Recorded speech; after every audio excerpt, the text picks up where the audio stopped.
I was the backbone of the company. They replaced me like I was nothing. On Monday at 9:17 a.m., they found out just how wrong they were. Maxwell's wasn't the kind of place you fired someone. White tablecloths, quiet jazz playing just loud enough to feel expensive, waiters who folded your napkin for you if you stood up. But Graham Rourke, Eastvale Dynamics CEO, had always cared more about presentation than substance. He smiled across the table at me, cutting into his filet mignon like this was just another leadership lunch.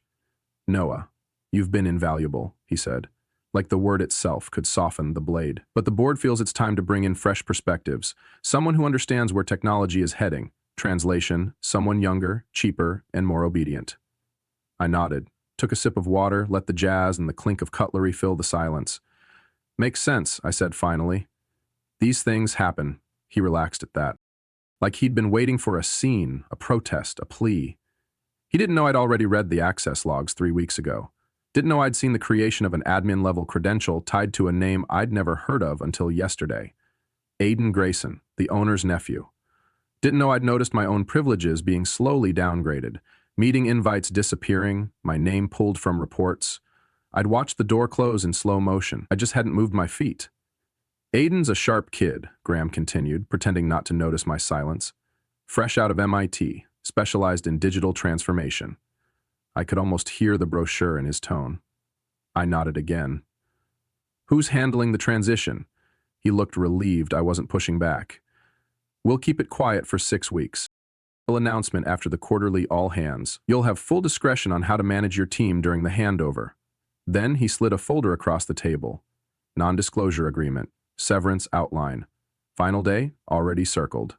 I signed without reading, smiled, shook his hand, told him I understood business. Inside, something turned cold. Not angry, just final. Back at the office, my access had already changed. My credentials were downgraded to mid-level. My name was gone from the leadership mailing list. My calendar had been scrubbed of everything but one-on-ones with junior staff. They'd made the decision weeks ago. Lunch was just a courtesy. That night, I didn't sleep. Not because of fear, not even anger, but because of the logs I'd archived 3 months earlier. Quiet anomalies. Small, unauthorized queries pinging my core infrastructure tools. IPs traced back to the executive floor. Someone had been reading through PulseCore, my system, my protocols, my contingency plans. They weren't just replacing me, they were replicating me. Or trying to. I stared at the ceiling until dawn, listening to the hum of the city outside my apartment window. Then I got up, made coffee, and started writing a list. Not of tasks, not of revenge, just one title at the top. What they think they have. I wasn't supposed to be there that long. When I took the job at Eastvale Dynamics, I was sleeping on my brother's couch, still tasting the divorce papers Leah had left on the kitchen counter like they were a grocery list. 7 years of marriage, gone without warning, just a quiet, "we want different things," and a signature. She stayed in Milwaukee to finish grad school. I stayed because I didn't know where else to go. I'd figured Eastvale would be temporary, something to patch the hole in my life until I figured out the next chapter. The IT department was 5 people at the time, no structure, no standards. They'd just been hit with a ransomware attack that paralyzed 2 of their facilities.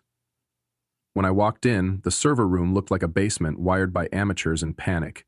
Sticky notes with passwords. Windows XP machines still running procurement, no backups worth anything. One electrical surge from losing it all, but I saw something in the mess. Not potential, opportunity. These guys knew machines. They knew gears, torque, steel tolerances. But they didn't know infrastructure, didn't know what was quietly holding it all together. And in that blind spot, I saw a place for myself. I pitched Graham a 5-year overhaul plan, full rebuild from the ground up, servers, protocols, monitoring, redundancy. He gave me a limited budget and said, try not to break anything. I worked 14-hour days for the next 3 years, barely saw daylight, barely left the facility. I didn't mind. It kept me from thinking about Leah, about what I'd given up to follow her here. I built PulseCore not as a product, but as a necessity, a brain for the entire company. Custom interfaces, auto failovers, vendor integration pipelines that could detect inconsistencies before they became crises. When the 2011 blackout hit the Northeast and every other plant shut down, Eastvale was the only one that stayed online. That got the board's attention. My budget tripled. I built a team, smart, loyal people, Talia Cross, who could troubleshoot firmware blindfolded and still have time to mentor the new hires. Mark Delgado, who once rewrote an entire protocol overnight because he didn't like how the interface felt. We didn't just run IT, we ran the heartbeat of the entire company. Graham started bringing me into leadership meetings. Victor Langston, the founder and majority owner, shook my hand at the holiday party in 2019 and said, "You turned us into a modern operation. We couldn't have expanded without your systems." I smiled. Thought maybe, just maybe, this place was becoming mine, not on paper, but in the way that mattered. The logs, the redundancy trees, the thousands of lines of code with my fingerprints on every single character. This wasn't a job anymore. It was an ecosystem I'd built from scratch. Not for applause, not for power, but because I knew no one else would do it right. So when Graham said at lunch, "We need someone who understands where tech is going," I wanted to laugh. Because where Eastvale was had my name on every circuit of it. And what's worse than being replaced? Being erased. Not just from the org chart, but from the memory of what kept them alive in the first place. The first crack was a consultant. Showed up on a Tuesday morning, clipboard in hand, asking basic questions about systems I'd designed myself. "How's the segmentation on your internal VLANs? Do you have any multi-crewed redundancy in place?" I answered politely, watched him scribble notes like he was grading a school project. When I asked who brought him in, he just said, "Executive team wanted a fresh perspective." Then changed the subject. A week later, my access to board meeting notes disappeared from the shared drive. I asked Talia, and she frowned. "Server cleanup," she said, quoting the IT memo, but we both knew the cleanup didn't include leadership materials, only mine. In December, Graham started canceling our weekly one-on-ones, always with a reason. "Double booked, urgent vendor call, let's circle back next week." We never circled back. At the New Year's leadership retreat, I passed Victor in the hall. He didn't mention Pulse Core or our upcoming infrastructure upgrade, just said, "My nephew's finishing grad school soon, brilliant with AI, you know, companies fighting over him." I smiled, said the right words, didn't flinch, but inside a light dimmed. Not because I was afraid of being replaced, but because I was watching it happen in real time, without anyone admitting it. The next blow came quietly. Talia was invited to a strategy session I wasn't looped into. Normally I'd lead those meetings, set the priorities, align with ops. This time, my name didn't appear on the calendar. When she asked about me, Graham said, "We're streamlining roles." Streamlining. That was the word, not cutting, not replacing, just smoothing the edges until you're not part of the shape anymore. I still showed up every day, still answered 3 a.m. server alerts, still fixed bugs before anyone knew they were bugs. But the air changed. My inbox got quieter. The hallway nods felt tighter. People looked past me when they spoke, like they were already adjusting to a world I wasn't in. My ex-wife once told me, "You're loyal to a fault." I used to think that was a compliment. Now, it felt like a diagnosis. 2 days after the canceled meeting, I stood in the server room at 7:00 p.m. Everyone else had gone home. Just me, the hum of cooling fans, and the racks of machines I'd configured with my own hands. I ran my fingers along the main panel, pausing at the Pulse core console. I'd designed this layer by layer, failover by failover, every patch, every override, every exception rule. It didn't matter anymore, not to them, but it still mattered to me. That's when I heard footsteps behind me. I turned. Aiden Grayson stood in the doorway, smiling like he'd just walked into his own office. Aiden walked in like he already owned the place. Clean cut, perfectly styled hair, an expensive watch that didn't match the scuffed floor tiles. He wore that easy confidence people mistake for competence, the kind that came from never having to prove yourself to anyone who could say no. "Just getting the lay of the land," he said, eyes scanning the server racks like he was taking inventory. I stayed by the console, arms crossed. "Preston said you'd be showing me around soon," he added. "Did he?" I kept my voice level, neutral. He smiled, stepped closer. "Impressive setup, bit old school but solid." Old school? I'd upgraded these systems less than a year ago. Designed the failover sequencing myself after a voltage spike nearly cost us 3 weeks of production. "Your documentation is thorough," Aiden continued, pretending it was a compliment. "Been reviewing your protocols. I've got some ideas for modernization." I nodded, looking forward to hearing them. The words felt like dry chalk in my mouth. He tapped one of the racks absently, like a realtor inspecting cabinetry. "Pulse Core's got potential, but I think it's time to make it more scalable. Modularize some of the processes." I didn't correct him. Didn't explain that Pulse Core was already modular. that its layered logic was the only reason Eastvale hadn't collapsed during the 2021 power crisis. He wasn't here to learn, he was here to claim. After a few more minutes of performative curiosity, he left. No questions, no real engagement, just a confident nod, as if to say, "You've done enough. I'll take it from here." As soon as the door closed, I sat at my workstation and pulled up the logs. Aiden's credentials had been created 21 days ago, full admin access. He'd already viewed my entire documentation library, monitoring logs, update frameworks, even the recovery protocols I'd marked internal only. I stared at the screen for a long time. Then I reached for my phone, texted Mark. "Coffee tomorrow before work? Joe's, 6:30. That night, I drove to the lakefront, the same spot Leah and I used to sit back when Milwaukee still felt like a shared future, not a leftover past. The water was dark, winter heavy, cold wind cutting across the hood of my coat. I remembered the day Graham had promoted me. "You're the backbone of this place," he'd said. "We couldn't run without you." Turns out backbones are only useful until the company learns to stand on someone else's spine. Mark was already at the table when I walked in, hands wrapped around a paper cup, dark circles under his eyes. Joe's was mostly empty at that hour, just a few regulars and the sound of the espresso machine steaming like it was angry at the world. I sat down across from him without saying a word. He waited, didn't push. That was one of the things I'd always respected about Mark. He gave space for the truth to arrive on its own time. "They're phasing me out," I said finally. He didn't look surprised, just took a long sip, nodded slowly. "Figured something was off. They've been asking me weird questions lately, having me explain systems I don't normally touch." He looked down. "I'm sorry, man. I should have told you sooner. You've got a mortgage," I said. "Kids. I don't blame you." He gave me a tight smile. "Doesn't mean I feel good about it." We sat in silence for a moment. Outside, early commuters rushed past the window, faces half awake, wrapped in coats and routine. Inside, everything felt still. "What's your plan?" he asked. I hadn't known I had one until he asked, but sitting there across from someone who'd stayed late without being asked, who'd patched code at midnight because he believed in the work. We'd built something together, and I wasn't about to let it be erased without consequence. "They think everything's in the documentation," I said quietly, "but we both know it's not." Mark leaned forward. "The proprietary tools, the custom patches." I nodded. "The dynamic load balancer, the real-time sync monitor, the vendor interface they use for compliance tracking. None of that's in the manuals." "And PulseCore?" he asked. I met his eyes.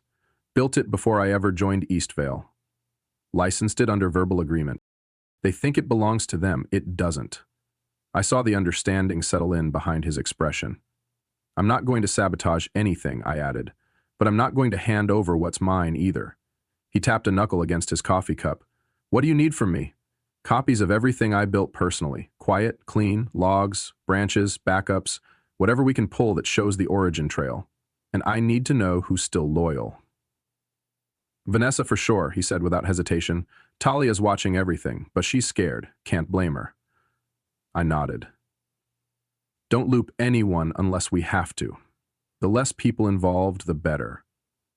We sat a while longer, watching the sky outside lightened by slow degrees. I wasn't angry, not in that moment. What I felt was sharper than anger. Purpose. Not vengeance, just alignment. I finished the last sip of my coffee, stood, and said one thing before I left. If they're going to dismantle my legacy, they'll have to pay for the blueprint. The announcement came during the quarterly all-hands, in the company atrium under the banners they only bothered to hang up for investor visits. Graham stood at the podium, sleeves rolled just enough to look casual, voice tuned to that corporate warmth only seasoned executives could fake.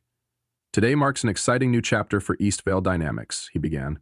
"We're embracing change, investing in the future, and honoring those who've brought us this far." Aiden stood beside him, hands clasped, smiling just enough, not too confident, not too humble. Practiced. "Over the next 6 weeks," Graham continued, "we'll be transitioning leadership of our technology division to Aiden Grayson, who brings with him fresh insights and a deep understanding of the digital landscape."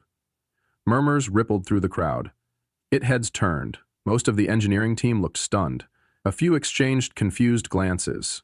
Talia's eyes found mine across the room. She didn't blink, just held the look. I gave her the smallest nod. "Yes, it's happening." Graham kept talking, voice steady. Of course, we wouldn't be here without the incredible foundation built by Noah Whitaker. 11 years of tireless dedication. Noah has been instrumental in developing our infrastructure. He didn't look at me, just let the applause begin, half-hearted and uneven. I smiled, nodded. Didn't stand, didn't wave. I wasn't here for the spotlight, I was here for the silence that would follow it. After the meeting, I requested a sit-down with HR. Diane from legal was already waiting. I slid a copy of my original consulting agreement across the table.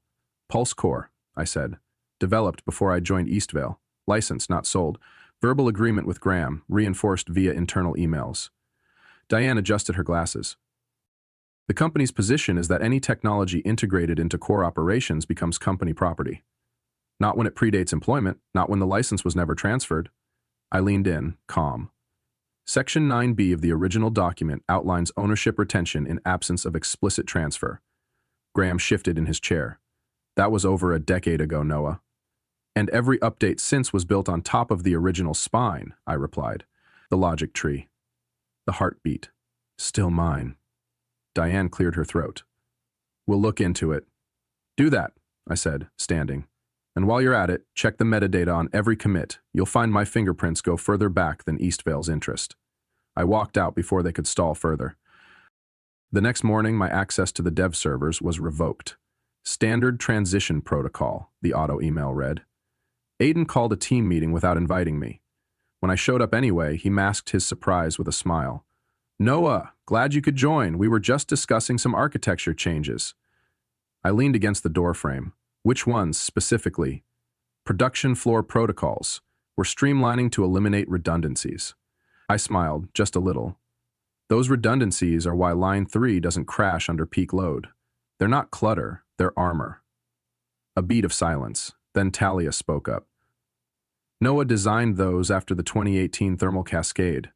They're the only reason our machines don't melt under pressure. Aiden's confidence flickered.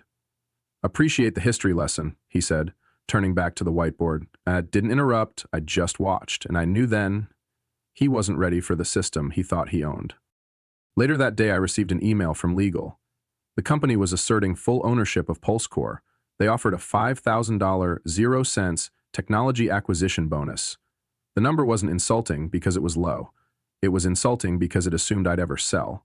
That night, I wrote 2 words in my private notebook. Countdown begins. The next morning, I tried to log in. My credentials were denied.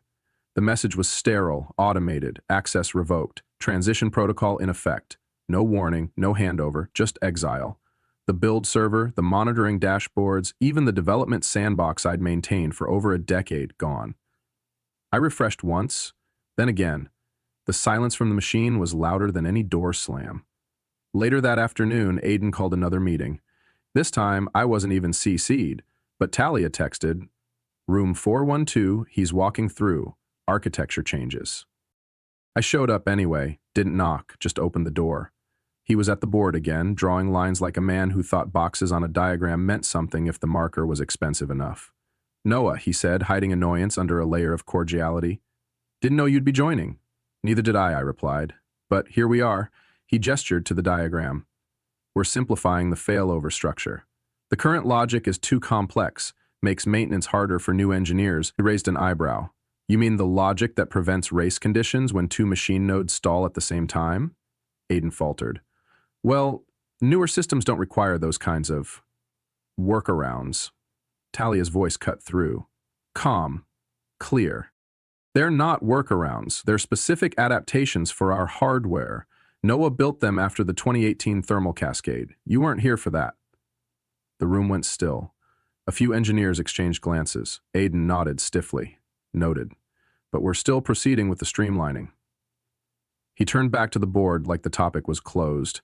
It wasn't. But I let it sit.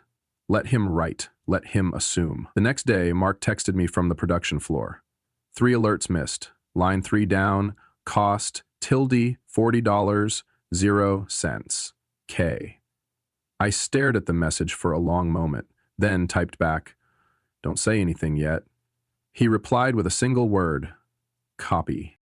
They were finding out the hard way what my redundancy protocols actually did. What happened when they were streamlined into silence? I didn't gloat. I didn't grin.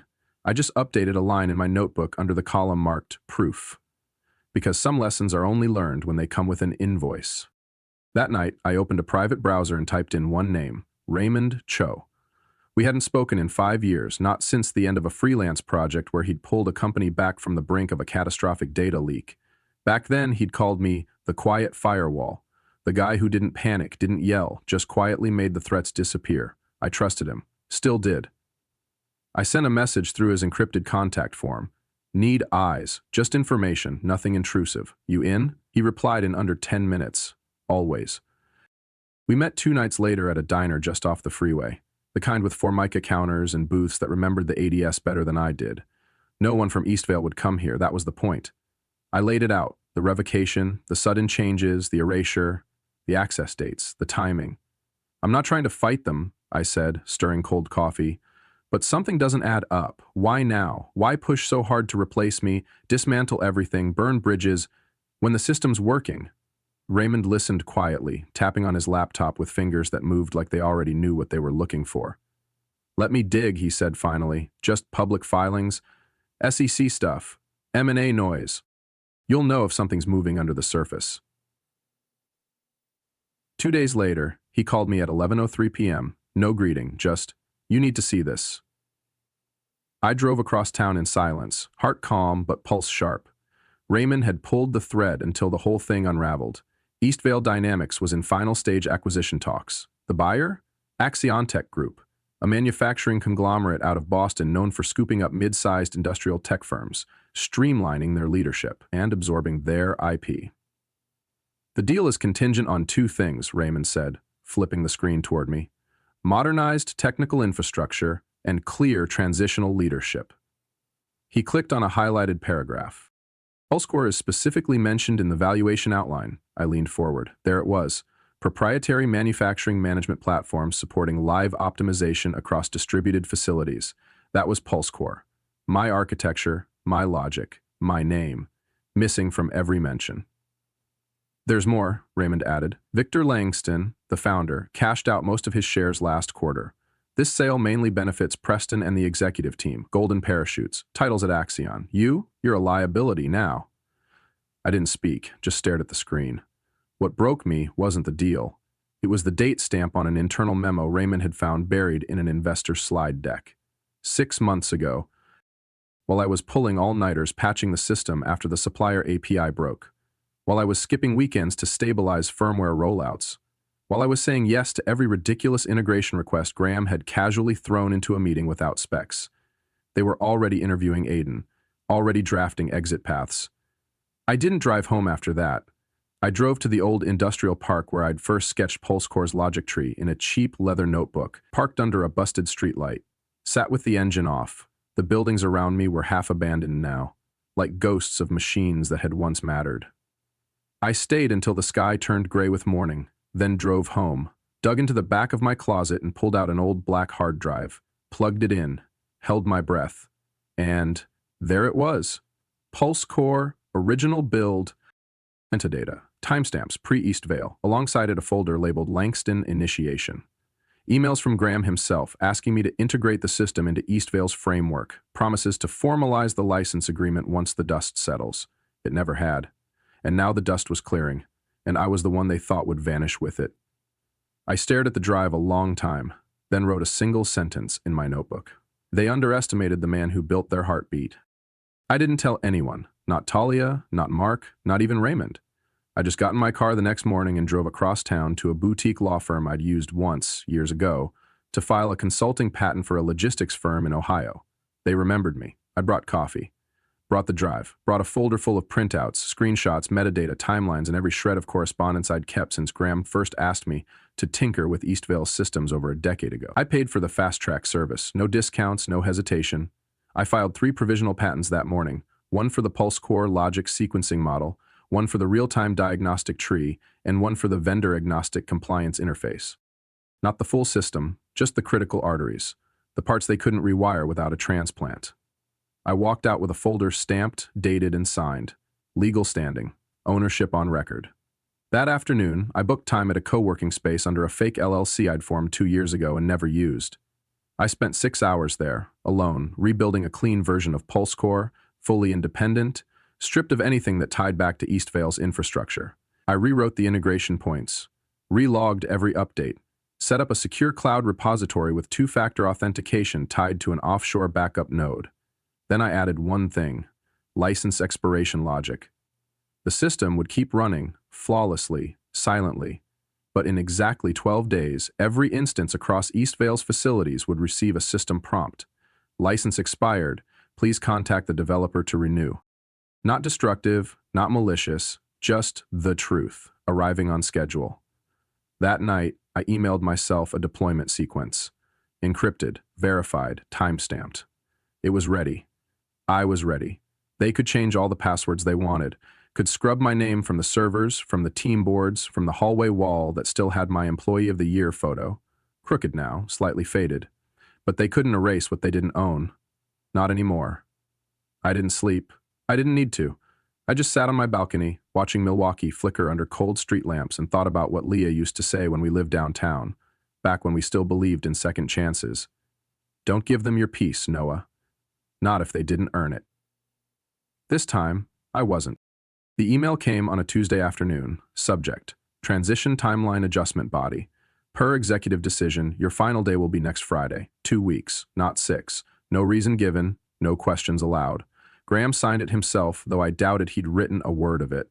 I read it once, then deleted it. That evening, Diane from HR called a meeting. Aiden was already in the room when I walked in, tapping his pen against the armrest like he'd been waiting for this moment since he first stepped into the server room. We're accelerating the handover, Graham said flatly, avoiding my eyes. Aiden's demonstrated exceptional leadership and frankly, Diane took over. Your attitude hasn't been conducive to a smooth transition.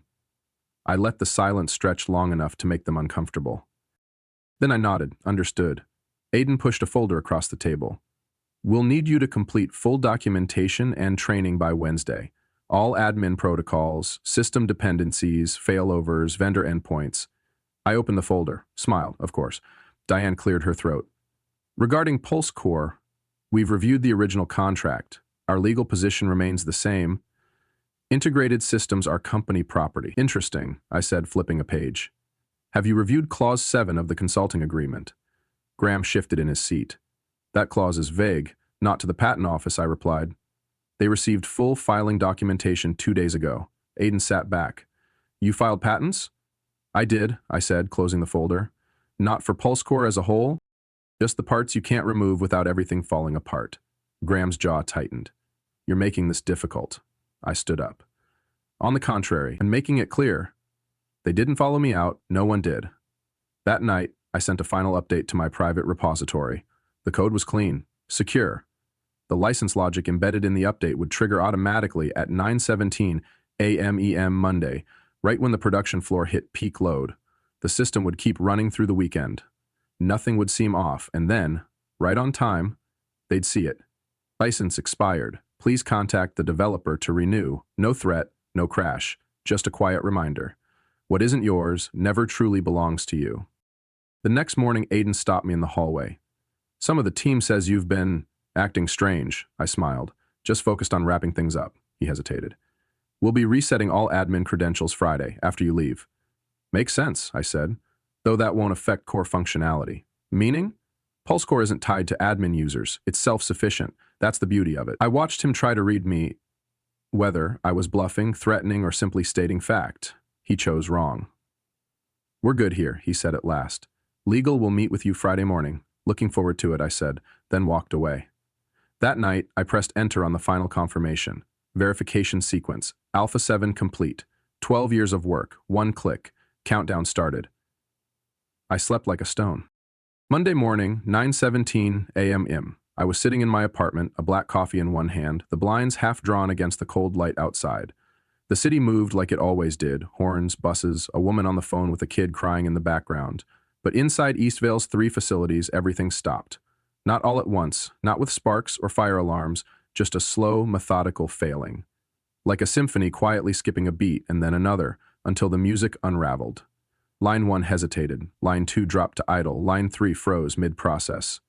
Operators tapped screens, rebooted terminals, production managers called IT. IT called each other, and then, everywhere, on every console, in every control room, the same message appeared. Pulse Core license expired. Please contact the developer to renew. By 9:20, the first plant was offline. By 9:30, emergency meetings were called. By 9:45, all three facilities were in shutdown protocol. At 10:11, my phone rang. Graham Rourke. I let it ring twice before answering. Noah, he snapped, no preamble. What the hell did you do? I sipped my coffee. I didn't do anything. Don't play games, he growled. The system's down, every line, we're bleeding 6 figures an hour. I believe the message was clear, the software license expired. You built this system as part of your role here. This is sabotage. It's license management, I replied evenly. Standard practice. Clause 7 of our agreement, remember that one? Silence. Then, our legal team says, your legal team doesn't own the original code, the metadata, or the patent filings I submitted 10 days ago. Would you like me to forward those again? More silence. I let it stretch. Then gently.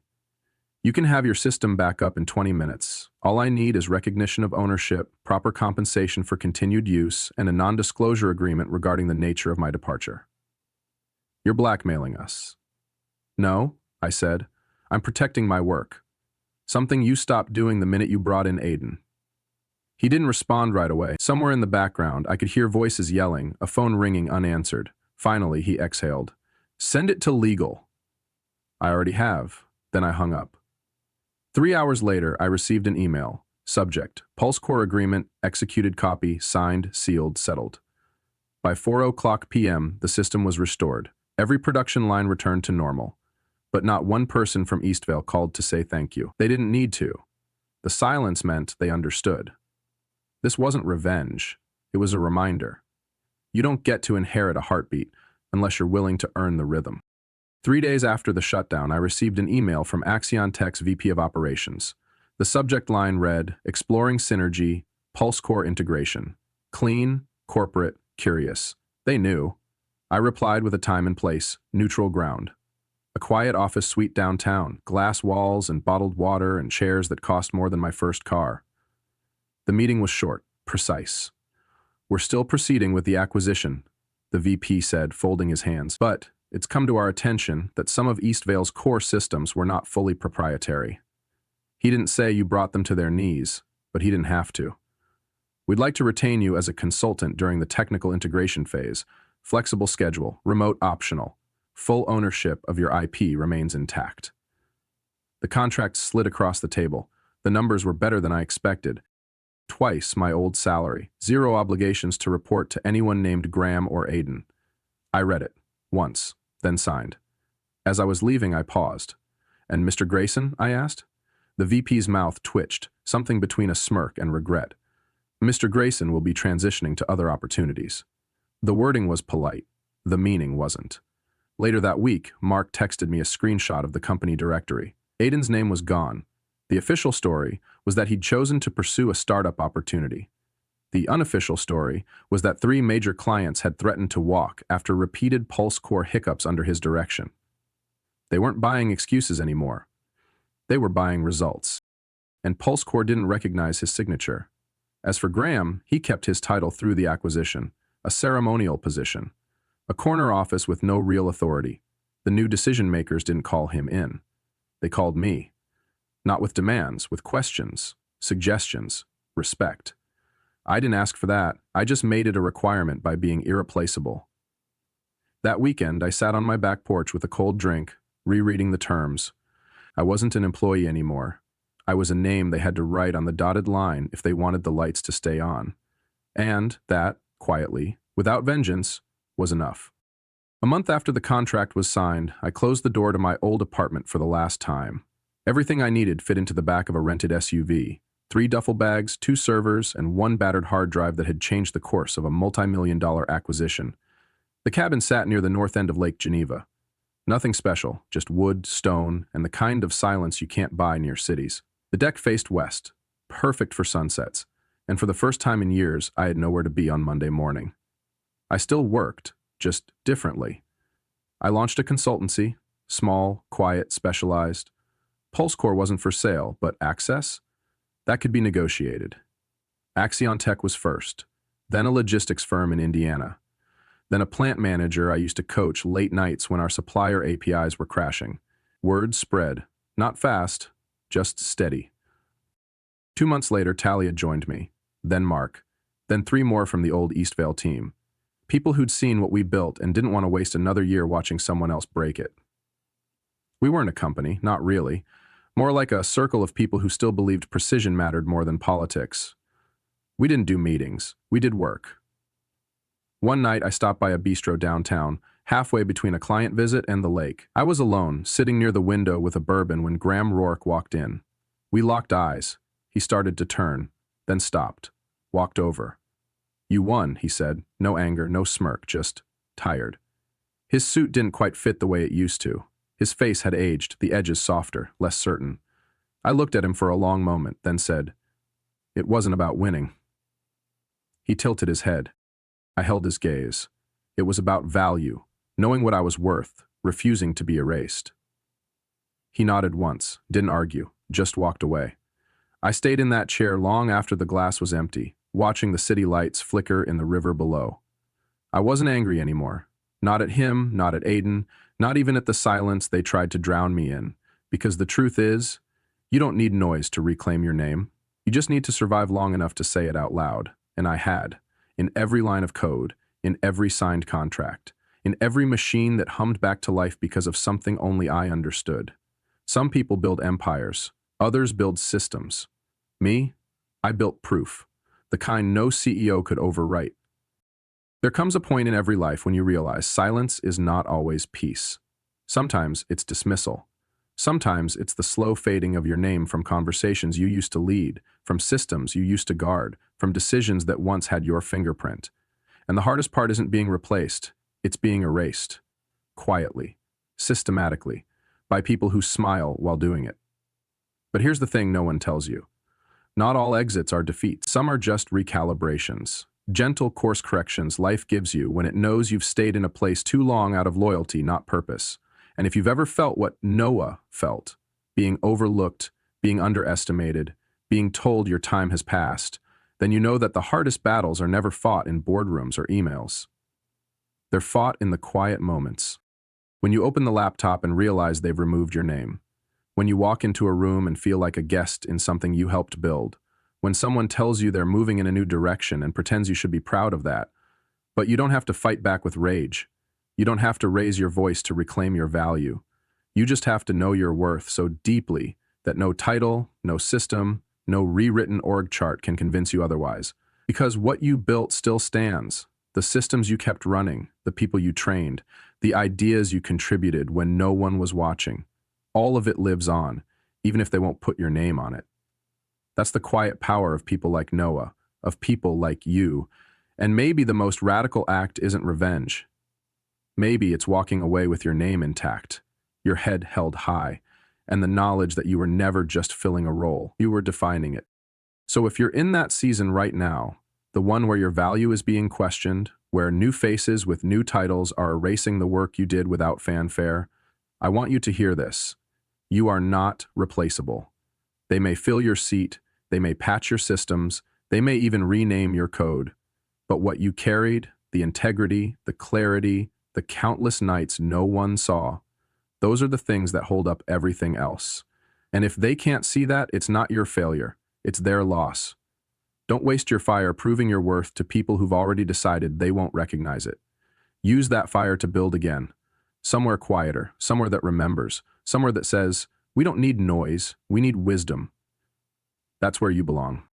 And you'll know it when you find it, because this time, they won't just want your hands. They'll want your mind, your experience, your presence, and they'll say your name without hesitation. Until then, take the lessons, take the scars, take the blueprint and walk, quietly, powerfully, completely. Because some systems will always fail the moment you leave, but the ones that truly matter, the ones you'll build next, they'll last. Not because they're perfect, but because this time you know what you're worth. If this story resonated with you and you've ever felt quietly pushed aside after years of loyalty, don't carry it alone. Subscribe for more stories like this, stories of quiet strength, of people who walk away with their name intact. because that's the only kind of victory that really matters.